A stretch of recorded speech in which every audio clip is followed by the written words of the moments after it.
أعوذ بالله من الشيطان الرجيم بسم الله الرحمن الرحيم وقال لهم نبيهم إن الله قد بعث لكم طالوت ملكا قالوا أنى يكون له الملك علينا ونحن أحق بالملك منه ولم يؤت سعة من المال قال إن الله اصطفاه عليكم وزاده بسطة في العلم والجسم والله يؤتي ملكه من يشاء والله واسع عليم وقال لهم نبيهم إن آية ملكه أن يأتيكم التابوت فيه سكينة من ربكم وبقية مما ترك آل موسى وآل هارون تحمله الملائكة إن في ذلك لآية لكم إن كنتم مؤمنين۔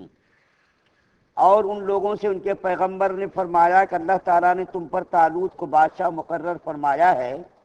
وہ کہنے لگے ان کو ہم پر حکمرانی کا کیسے حق حاصل ہو سکتا ہے، حالانکہ بنسبت ان کے ہم حکمرانی کے زیادہ مستحق ہیں، اور ان کو تو کچھ مالی وسعت بھی نہیں دی گئی۔ ان پیغمبر نے جواب میں فرمایا کہ اول تو اللہ تعالیٰ نے تمہارے مقابلے میں ان کو منتخب فرمایا ہے، اور دوسرے علم اور جسامت میں ان کو زیادتی دی ہے، اور تیسرے اللہ تعالیٰ اپنا ملک جس کو چاہیں دے دیں، اور چوتھے اللہ تعالیٰ وسعت والے جاننے والے ہیں۔ اور ان سے ان کے پیغمبر نے فرمایا کہ ان کے من جانب اللہ بادشاہ ہونے کی یہ علامت ہے کہ تمہارے پاس وہ صندوق آ جاوے گا جس میں تسکین اور برکت کی چیز ہے تمہارے رب کی طرف سے، اور کچھ بچی ہوئی چیزیں ہیں جن کو حضرت موسیٰ علیہ السلام اور حضرت ہارون علیہ السلام کا اولاد چھوڑ گئی ہے۔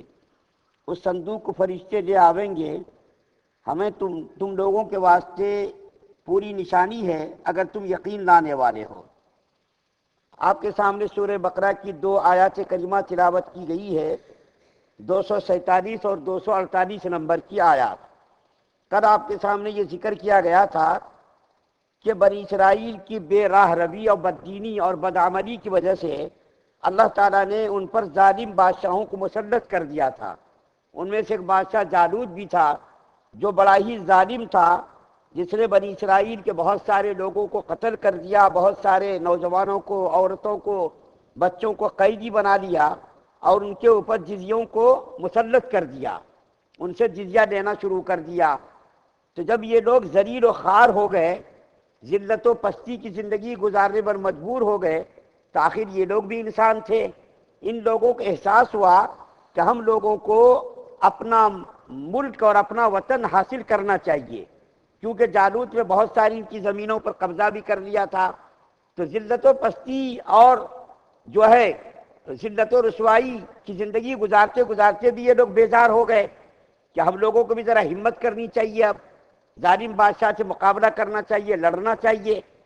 تو ان لوگوں نے فلسطین میں جمع ہو کر کے حضرت شمویل علیہ السلام کے سامنے یہ بات رکھی کہ ہم لوگوں کے لیے کوئی بادشاہ آپ مقرر کر دیجئے تاکہ ہم اس کی قیادت میں، اس کی نگرانی میں ظالم بادشاہ سے مقابلہ کر سکیں۔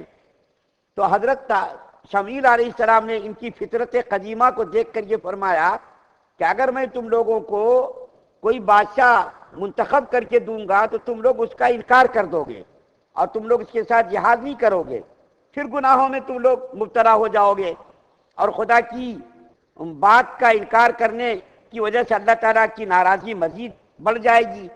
تو ان لوگوں نے کہا ایسا کیسا ہو سکتا ہے، ہمارے اوپر اس قدر ظلم و ستم ہو رہے ہیں، ظالم بادشاہ مسلط ہو گیا، ہماری زمینوں پر قبضہ کر لیا، ہمارے بیوی بچوں کو پکڑ کر کے لے کے چلے گئے، اور ہمارے نوجوانوں کو گرفتار کر لیا، ہمارے خاندان کے اولادوں کو اپنے قبضے میں کر لیا، ہم لوگ انکار کیوں کریں گے، آپ بادشاہ تو مقرر کیجئے۔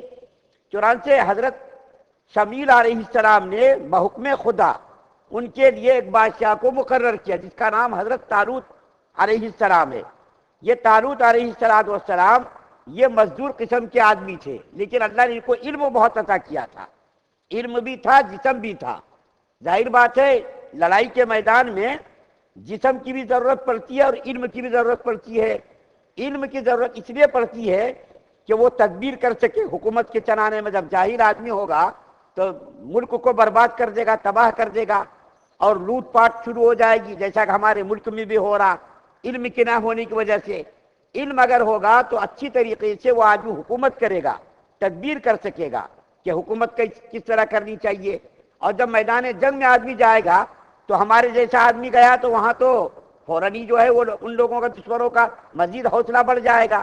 لیکن جب لمبا تگڑا ہوگا آدمی، اس کے اندر جسامت بھی ہوگی، طاقت بھی ہوگی، قوت بھی ہوگی، عقل و دانائی بھی ہوگی، تو ظاہر بات اس کو دیکھ کر کے دشمن مرعوب ہوگا. تو حضرت طالوت علیہ السلام کے اندر تمام یہ صفات تھی، علم بھی تھا، جسم بھی تھا، عقل سلیم اور فہم سلیم بھی اللہ نے ان کو عطا فرمایا تھا.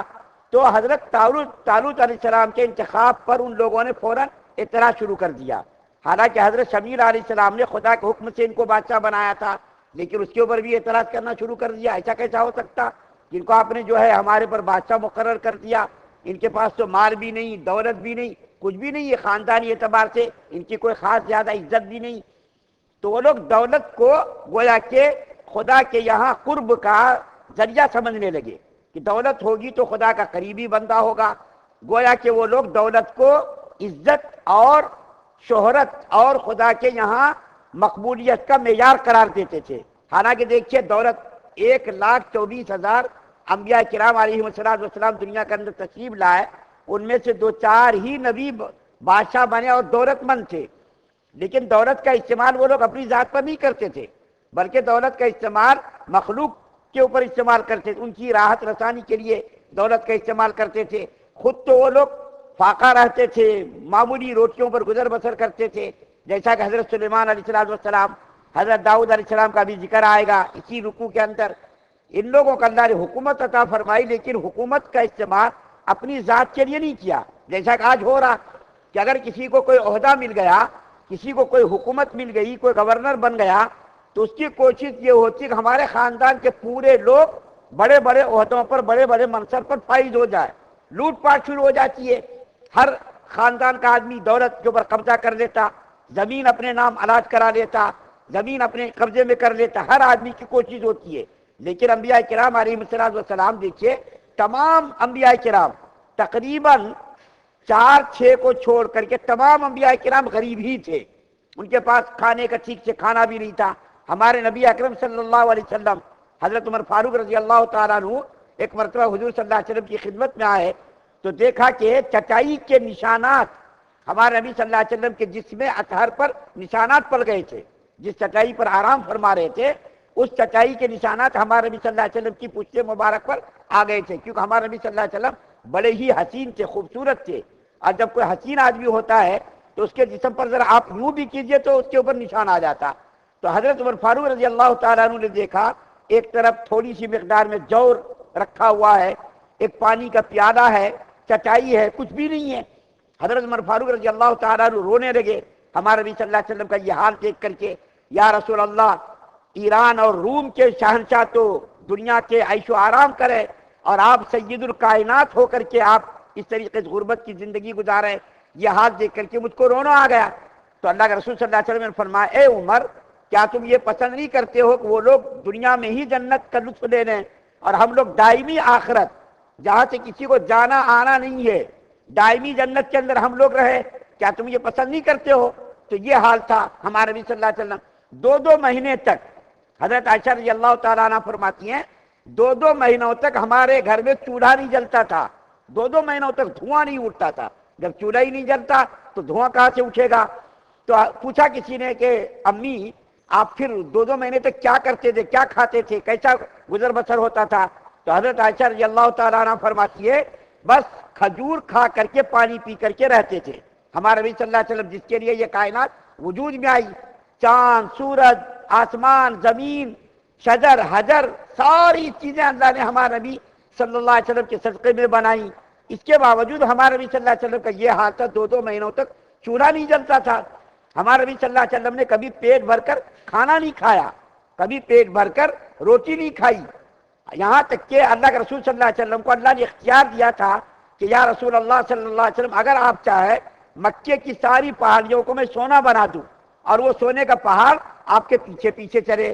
لیکن اللہ کے رسول صلی اللہ علیہ وسلم نے کیا فرمایا؟ نہیں، میں یہ چاہتا ہوں ایک وقت کھانا کھاؤں، شکر ادا کروں، ایک وقت بھوکا رہوں تاکہ صبر کروں، صبر بھی کروں، شکر بھی ادا کروں.